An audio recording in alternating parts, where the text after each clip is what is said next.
Salut les amis, salut les footeurs, ravi de vous retrouver pour un nouveau numéro d'une semaine en ballon, hashtag USB Foot en partenariat avec nos amis de la Ligue de foot des Pays de la Loire. Comme chaque semaine, vous en avez pris l'habitude depuis maintenant plus de 2 ans, eh bien on reçoit un invité, non pas sur le plateau en raison de la Covid-19, mais il est chez lui généralement. La semaine passée, c'était avec l'entraîneur de Nantes, Christian Gourcuff. On va retrouver cette semaine un autre adepte du 4-4-2, en tout cas on va essayer d'en parler avec lui. J'ai le plaisir d'accueillir pour la deuxième saison, sa deuxième saison au Stade Lavallois en tant qu'entraîneur, Olivier Frappoli. Salut Olivier. Bonjour à tous. Bonjour, merci d'être parmi nous. Alors déjà c'est bien parce que vous avez le timing derrière vous pour l'émission, pour les 20 minutes, c'est parfait. On ne sera pas en retard, du moins pour ce coup-ci. On espérait justement vous demander, vous avoir avec un maillot qui vous tenait à cœur, mais je crois que tout est du côté d'Orléans, c'est ça? Racontez-nous.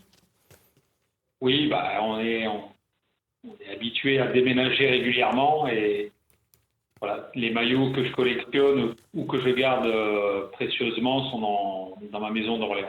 Bon, ça tombe bien, on le verra peut-être une prochaine fois. En tout cas, on va revenir avec votre CV, parce que c'est vrai que vous avez déménagé quelques fois, même si vous êtes resté quand même assez fidèle au club, on va le voir parmi lesquels vous êtes passé. D'abord, vous êtes originaire du Sud, on va le voir avec naissance du côté de Hyères, si je ne m'abuse, si c'est bien la réalité. La bonne information. Voilà, après avec un long passage du côté de Créteil-Lusitanos, en région parisienne. Ça s'est bien passé là-bas, vous avez gravi les échelons là-bas ?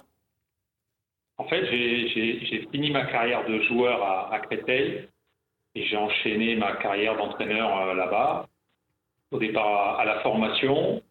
Ensuite, je suis monté en tant qu'adjoint en Ligue 2 et puis ensuite entraîneur principal. Et puis il y a eu évidemment ce départ du côté de Sénart également, avant l'arrivée du côté d'Orléans, où vous avez réalisé des belles saisons aussi en tant qu'entraîneur. Qu'est-ce qui vous reste sur cette première partie, on va dire, de carrière d'entraîneur pour vous ? Alors, il y a beaucoup de choses, c'est un métier qui est très riche, qui est passionnant. C'est toujours des aventures humaines très très fortes, où j'ai eu la chance de vivre de très belles saisons avec des réussites et puis aussi des saisons plus compliquées. Mais c'est très enrichissant. Alors pourquoi le choix du Stade Lavallois justement? Parce que à l'image de certains clubs comme Créteil, comme Orléans, il y a un passé, il y a une histoire? Exactement. C'est un club qui m'a toujours attiré. Et après mon départ d'Orléans, j'avais ciblé quelques clubs pour essayer de rebondir dans le Stade Lavallois. Et donc, quand l'opportunité s'est présentée, j'ai pu la saisir. Allez, on va décrypter ensemble justement, Olivier, votre première saison et surtout le début de la deuxième, en parlant tout de suite du Stade Lavallois et du début de saison. Allez, on regarde ensemble le classement. Tout d'abord, même si, on le sait, beaucoup d'équipes n'ont pas le même nombre de matchs, puisqu'il y a des matchs qui ont été rejoués et qui vont être à rejouer. Une belle place de leader ex aequo, 10 points en 5 journées pour vous. D'abord, un premier bilan, un premier constat chiffré, peut-être déjà. Oui, on est très satisfait de ce début de saison, parce qu'on a un effectif qui a été assez largement remanié. Il y a 10 nouveaux joueurs qui sont arrivés au club. Et puis avec le Covid, on ne savait pas du tout un peu où on allait. On a fait une préparation assez longue, très progressive.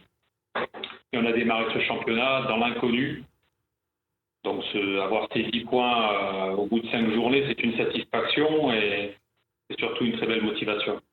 Et effectivement, après, avec le contenu que beaucoup disent sympa, parce que c'est vrai que ça aime jouer au football. On va en reparler évidemment avec vous. On va écouter aussi, puisque vous venez de disputer l'un des derbys, même si ça peut être galvaudé ce terme, puisque Laval-Cholet, c'était peut-être pas non plus le grand derby qu'on attend. En tout cas, ce sont deux clubs des Pays de la Loire qui évoluent en national. On va écouter l'entraîneur de Cholet après le match nul, un but partout. C'était vendredi dernier, lors de la dernière journée de championnat. Stéphane Rossi était à notre micro. Il résumait un petit peu ce qui s'était passé et vous allez voir, il vous complimente. Globalement, je dois dire que dans l'état d'esprit, dans l'investissement général, dans l'organisation, aussi dans la qualité de ce qu'on a proposé, je pense qu'on a fait un bon match contre une belle équipe, parce qu'il faut reconnaître que Laval est aussi une bonne équipe. C'est très très intéressant d'avoir un état d'esprit comme ça. La semaine, ça travaille bien, le week-end, ça répond. Je pense que si on continue comme ça, on aura de belles surprises. Voilà Stéphane Rossi qui parle de Laval comme d'une belle équipe. C'est vrai qu'on a assisté, puisqu'on était là, on avait la chance d'être à vous voir, mais on a assisté vraiment à un bon match de national, d'un bon niveau, au moins pendant une grosse heure. Je pense que chaque équipe a eu sa mi-temps. On aurait mérité de rentrer avec l'avantage au score à la mi-temps. Malheureusement, on a payé très cher la seule erreur que l'on a faite en première mi-temps. Et ensuite, Cholet a eu la deuxième mi-temps, et au final, un score qui me paraît assez logique dans l'ensemble du match. Ouais, vous avez été solide à défaut d'être très offensif en seconde période. C'est vrai que ce match, en tout cas, bien, il a reflété le niveau de ce championnat national où les matchs sont très très compliqués. On aura l'occasion évidemment d'en reparler. On vous voit sur les images tout au long de cette rencontre entre Cholet et donc Laval qui s'est conclue par un but partout. On a vu ce début de saison plutôt prometteur. On va parler maintenant ensemble, Olivier, de l'effectif. Vous l'avez dit, une dizaine de joueurs sont arrivés à l'intersaison. D'abord, la première question que je vais vous poser, puisque vous êtes à l'origine totalement, avec le président Philippe Jean, du recrutement. Est-ce que c'était plus simple, cette saison, de recruter sa propre équipe, de faire son 11 et surtout ses remplaçants également? Oui, c'était plus simple que la saison précédente.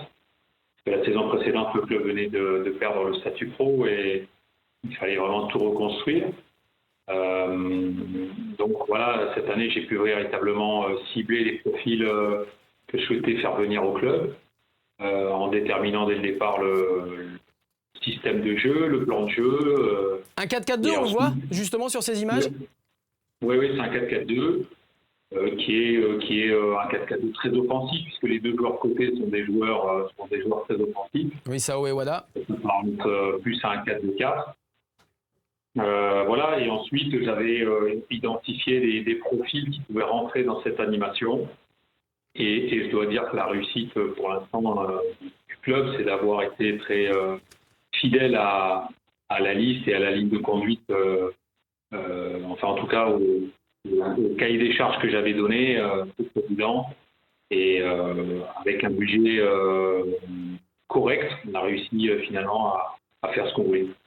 Il reste encore une petite interrogation, on le voit d'ailleurs sur ce 11 de départ que je me suis permis de mettre après les premières journées de championnat. Les deux interrogations avec ces latéraux, gauche, droite, puisque on le sait, vous avez un de vos joueurs qui a été sérieusement blessé avec une rupture de ligament croisé.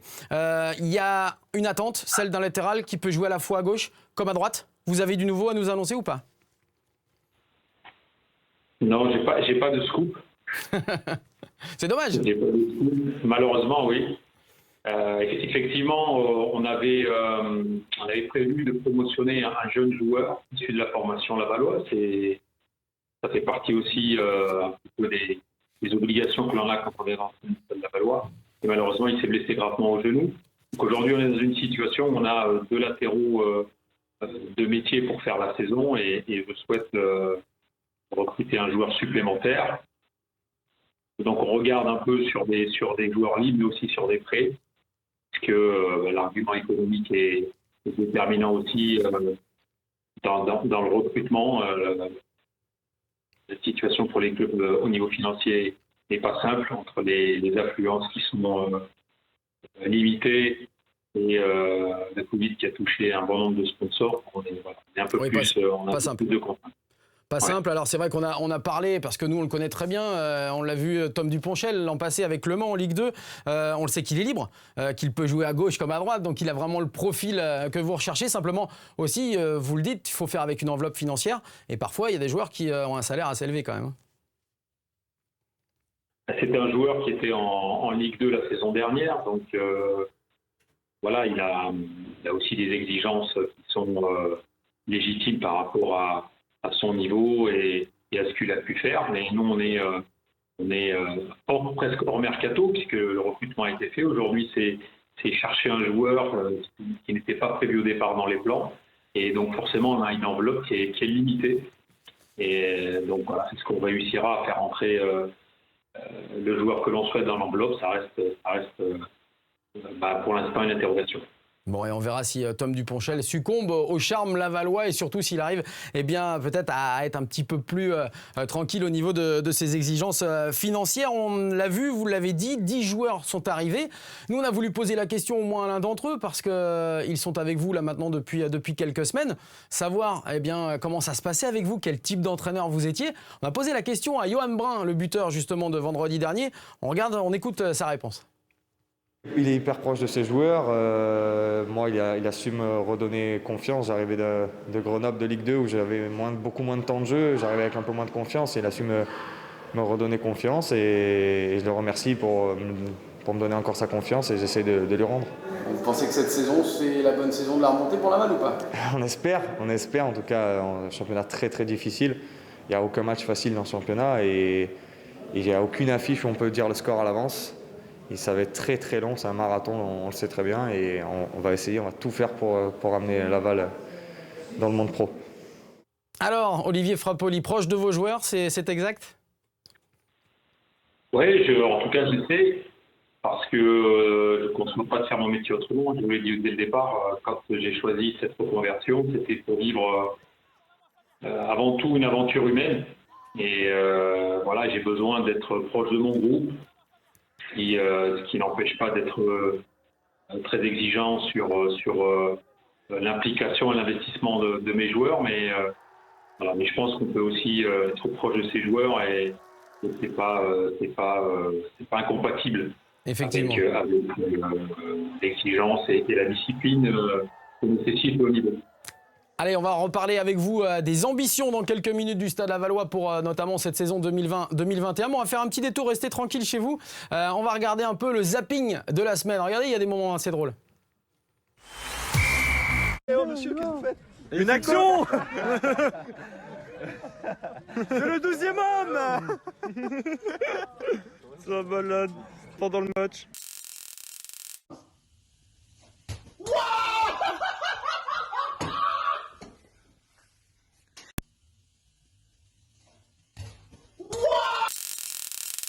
Oh lélé, oh là là, mais qu'est-ce qui s'est passé? Bergerac n'était pas prêt. Oh lélé, oh là là, mais qu'est-ce qui s'est passé? Bergerac n'était pas prêt. Oh lélé, oh là là, mais qu'est-ce qui s'est passé? On en a chicoté. Oh lélé, oh là là, mais qu'est-ce qui s'est passé? On les a chicotés. Bon voilà, on a bien compris que Bergerac n'était pas prêt en tout cas pour battre les Herbiers. C'était assez marrant de les retrouver avec cette joie habituelle dans les vestiaires. Olivier, on va revenir justement, on parlait de cette saison 2020-2021 pour le Stade Lavallois avec les ambitions. Alors pour les ambitions, d'abord on aime bien poser des petites questions, surtout que les supporters du club, et notamment le Stade Lavallois, posent leurs petites questions à l'entraîneur. Il va y en avoir deux. La première, c'est Marc qui vous la pose, surtout sur l'inspiration peut-être d'un entraîneur. On l'écoute. Bonjour Olivier, avez-vous une équipe qui vous inspire tactiquement et si oui, laquelle? Vous avez bien entendu? Oui, très bien. Alors, une équipe, un entraîneur, peut-être quelqu'un, je ne sais pas, allez-y. Oui, il y a un entraîneur, surtout plus qu'une équipe. Alors l'équipe en ce moment, c'est plutôt Liverpool. Et l'entraîneur, c'est Klopp. Jürgen Klopp. Voilà. Parce que je trouve qu'il incarne beaucoup de choses. C'est un personnage qui a beaucoup de charisme, qui a une forte personnalité. Et quand on voit jouer son équipe, c'est un jeu qui est très spectaculaire. Et moi, c'est ce que j'aime aussi dans le football, c'est le spectacle. Donc ça fait partie en tout cas des entraîneurs que je regarde et que je suis beaucoup. Bon voilà, et toute proportion regardée, c'est ce que vous voulez aussi mettre en place du côté de Laval. On l'a bien compris avec ce 4-2-4 ou 4-4-2 assez offensif. Deuxième question, elle est signée cette fois Xavier, certainement sur les montées avec Orléans, on l'écoute. Bonsoir Olivier. Vous avez réussi à faire monter Orléans 2 fois en Ligue 2. Alors, il y a un petit souci de son. Olivier, si vous entendez, Xavier vous demande en fait si, avec ces 2 montées successives avec Orléans, est-ce que vous avez la même recette à appliquer à Laval? Ah, ils attendent, hein. On sent qu'il y a cette attente. C'est une grosse pression pour vous d'ailleurs? C'est pas une grosse pression, c'est une pression. Mais c'est plutôt positif. Parce qu'on sait aussi que derrière, si à cette réussite, il y aura un engouement très important autour de cette réussite-là. Mais les deux accessions avec Orléans ont été presque opposées dans la manière. Donc il n'y a pas une recette particulière. Maintenant, le fait d'avoir déjà vécu des montées me permet d'appréhender sereinement aussi ce projet et d'avoir déjà l'expérience de ce qu'il faut faire et de ce qu'il ne faut pas faire. Et j'espère qu'on sera dans la même situation dans quelques mois pour pouvoir peut-être vivre une troisième fois quelque chose de plus. Allez, on va jouer les supporters. Attention Olivier, on est parti. Gros coup de semonce pour évidemment parler maintenant d'un moment que nous attendons tous, c'est la chronique habituelle donc de la Ligue de foot des Pays de la Loire. Et cette semaine, vous allez le voir, il y a un programme éducatif fédéral très en vue. On regarde. Alors on insiste beaucoup sur le côté éducatif pour la progression des enfants. Pour nous, c'est quelque chose de primordial.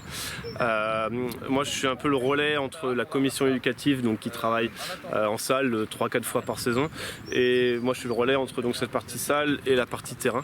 Je m'occupe de mettre en place les jeux, les activités qui sont proposées du côté éducatif donc sur le terrain pendant les entraînements et également pendant les stages de foot. Donc chaque stage de foot pendant les vacances scolaires ont un thème PEF. Ça c'est les 6 thèmes du PEF. Vous voyez la roue qui est là-bas là ? Ouais. Dessus il y a les 6 thèmes du PEF. Les enfants sont réceptifs, les enfants sont joueurs, là comme on l'a vu aujourd'hui, dès qu'on leur met des petites questions de culture, des questions sur la santé, l'environnement, tout ça ils aiment bien et ils le mettent en place avec plaisir, avec le sourire. Les enfants seront plus à l'écoute, ils vont être plus polis, ils vont se respecter entre eux, se maîtriser et tout ça, ça ne peut être que bénéfique pour leur progression sportive. Voilà, on va pouvoir voir ensemble l'agenda à la fois du national avec vous, votre équipe du Stade Lavallois qui jouera lundi prochain, le 21 septembre, ce sera contre Annecy, avec également les déplacements de Cholet et Le Mans du côté de Créteil, votre ancien club, et Bastia Borgo. Voilà pour le national. On va rapidement regarder la Ligue 1 avec pour le FC Nantes la réception de Saint-Etienne dimanche 20 septembre à 17h et Angers se déplace du côté de Montpellier. Allez, on passe évidemment au quiz de fin. 30 secondes pour répondre à cette question, pas plus Olivier, on va tester votre connaissance footballistique. En 2014, vous êtes sacré donc champion de France de national avec Orléans. Combien y avait-il à cette époque, dans cette saison 2013-2014, de clubs des Pays de la Loire pour participer cette saison-là au championnat ? Réponse A, 1 club. Réponse B, 2 clubs. Réponse C, 3 clubs. On va faire travailler la mémoire là.